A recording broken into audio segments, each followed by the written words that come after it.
Mi nombre es Elena, tengo 32 años y trabajo como contadora en una firma prestigiosa. Mi esposo Carlos y yo llevamos casados 5 años, y nuestra relación siempre ha sido complicada por su familia, especialmente su madre, Beatriz. Desde el principio, Beatriz nunca me aceptó. Según ella, yo no era suficiente para su hijo porque venía de una familia humilde. A pesar de que me gradué con honores y construí una carrera exitosa por mi cuenta, para ella solo era una cazafortunas que se había aprovechado de su inocente hijo. Carlos merece a alguien de nuestra clase social, solía decir en las reuniones familiares, como si yo no estuviera presente. Alguien que entienda nuestras tradiciones y valores. Lo que Beatriz nunca supo es que yo había estado ahorrando e invirtiendo desde que empecé a trabajar a los 18 años. Mientras ella presumía sus joyas y viajes, yo invertía silenciosamente en propiedades y acciones. La casa donde vivíamos Carlos y yo, aunque estaba a nombre de ambos, la había comprado yo principalmente con mis ahorros. Carlos, por su parte, siempre fue débil ante su madre. Nunca me defendía, siempre decía así es ella o no le hagas caso. Pero yo aguantaba por amor, esperando que algún día él madurara y pusiera límites. Todo cambió hace 3 meses. Tuve que someterme a una cirugía de emergencia por una apendicitis que se complicó. Estuve en el hospital durante 2 semanas, luchando por mi vida. Carlos apenas venía a verme, siempre con excusas sobre el trabajo o compromisos familiares. Un día, mientras estaba en recuperación, escuché a las enfermeras hablar sobre una mujer elegante que había venido preguntando por mi estado, pero no era para interesarse por mi salud. ¿Cuánto tiempo más estará internada?, había preguntado Beatriz. Necesito saber para hacer unos arreglos importantes. En ese momento no le di importancia, estaba demasiado débil para pensar en las intenciones de mi suegra. Pero debía haberlo sospechado. Cuando finalmente me dieron de alta, Carlos no vino a recogerme. En su lugar, mandó a su hermana menor, Lisa, quien durante todo el camino evitaba mirarme a los ojos. ¿Qué está pasando, Lisa?, le pregunté mientras nos dirigíamos a casa. Elena, yo creo que deberías prepararte, respondió nerviosamente. Mamá ha estado ocupada mientras estabas en el hospital. Mi corazón se aceleró.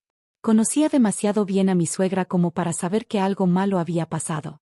Cuando llegamos a casa, el impacto fue inmediato. Había un letrero de vendida en el jardín. Dentro de la casa, Beatriz estaba sentada en mi sofá, con una sonrisa de satisfacción en su rostro. Carlos estaba a su lado, cabizbajo como siempre. Oh, Elena, qué bueno que ya estás mejor, dijo con falsa preocupación. Justo a tiempo para firmar los últimos papeles. ¿Qué papeles?, pregunté, aunque ya imaginaba la respuesta. Los de la venta de la casa, por supuesto, respondió como si fuera lo más natural del mundo. Ya encontramos un comprador que ofreció un excelente precio.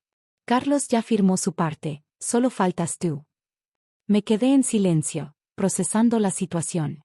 Mi propia casa, por la que había trabajado tanto, vendida sin mi consentimiento mientras luchaba por mi vida en un hospital. Ya dividí el dinero, continuó Beatriz, sacando un sobre. Tu parte es considerablemente menor, por supuesto, ya que la mayor parte de la inversión vino de nuestra familia. Sentí que la sangre me hervía. Era una mentira descarada.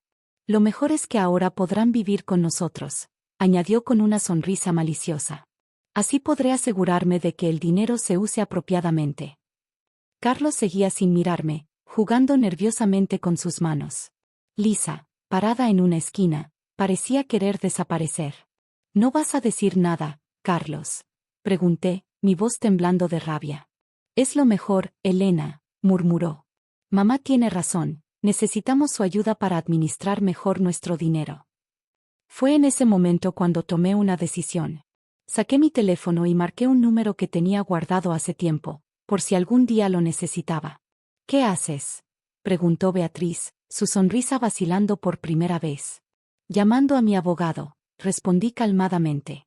Creo que le interesará saber cómo intentaron vender una propiedad que está mayormente a mi nombre mientras estaba incapacitada en el hospital. El color abandonó el rostro de Beatriz. Carlos finalmente levantó la mirada, sus ojos llenos de pánico. ¿Qué quieres decir con mayormente a tu nombre?, preguntó Beatriz, su voz perdiendo su tono arrogante.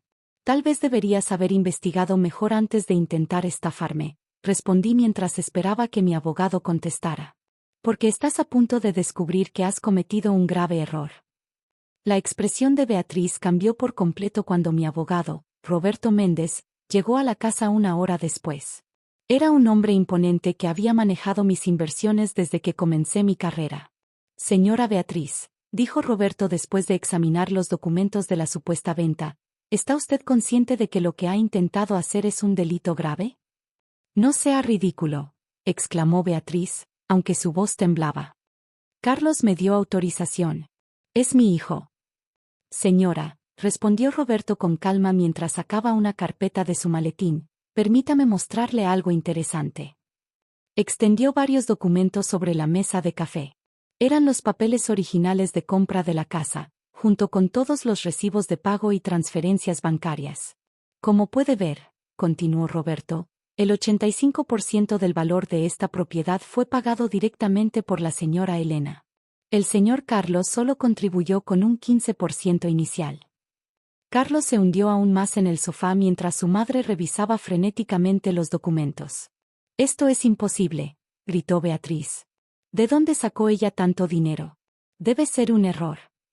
«También tengo aquí», prosiguió Roberto ignorando sus gritos, «los documentos que demuestran que la señora Elena es propietaria de otras 3 propiedades en la ciudad, todas compradas antes de su matrimonio con el señor Carlos». La sala quedó en completo silencio. Lisa, quien había estado observando todo desde un rincón, dejó escapar un pequeño jadeo de sorpresa.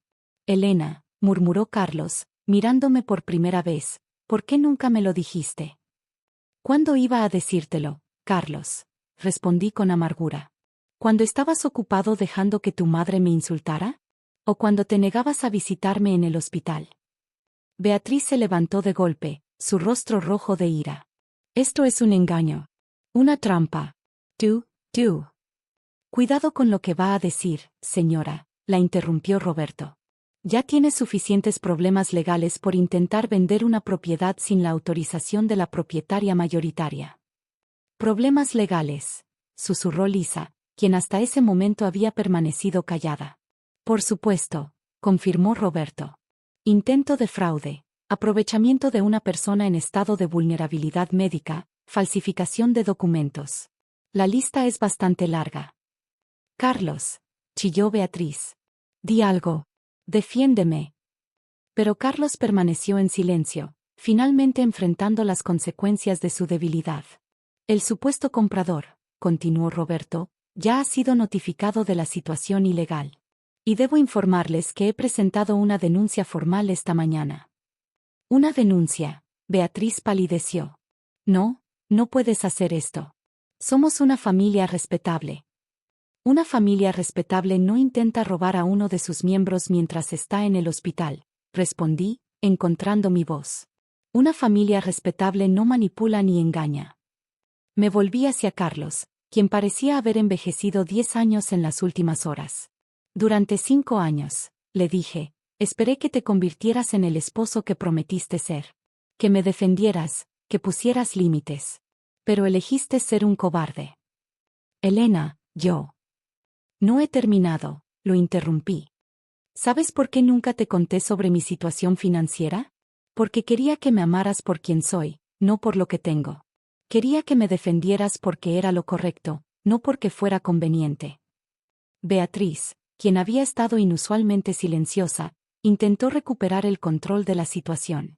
«Todo esto es un malentendido», dijo, forzando una sonrisa. «Podemos arreglarlo en familia. No hay necesidad de abogados ni denuncias». «¿Ahora sí soy familia?», pregunté con ironía. «¿Después de 5 años de tratarme como una intrusa? ¿Después de intentar robarme?». Roberto intervino nuevamente, su voz profesional y firme. «Mis clientes y yo nos retiramos por ahora», anunció. «Les sugiero que busquen representación legal. La van a necesitar». Mientras Roberto recogía los documentos, me dirigí a la habitación principal. Comencé a empacar mis cosas personales, ignorando los llamados de Carlos y los intentos de Beatriz por detenerme. Lisa me siguió hasta la habitación. «Elena», susurró, «lo siento mucho. Yo sabía que algo andaba mal, pero tenía miedo de mamá. La miré por un momento.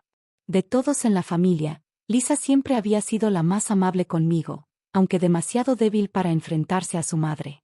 El miedo nos hace cómplices, Lisa, le respondí mientras cerraba mi maleta. Espero que algún día encuentres tu voz. Cuando salí de la habitación, Beatriz estaba al teléfono, presumiblemente con algún abogado. Carlos seguía en el mismo lugar, paralizado por la revelación de que su esposa, a quien su familia había menospreciado durante años, era en realidad más exitosa y astuta de lo que ninguno había imaginado.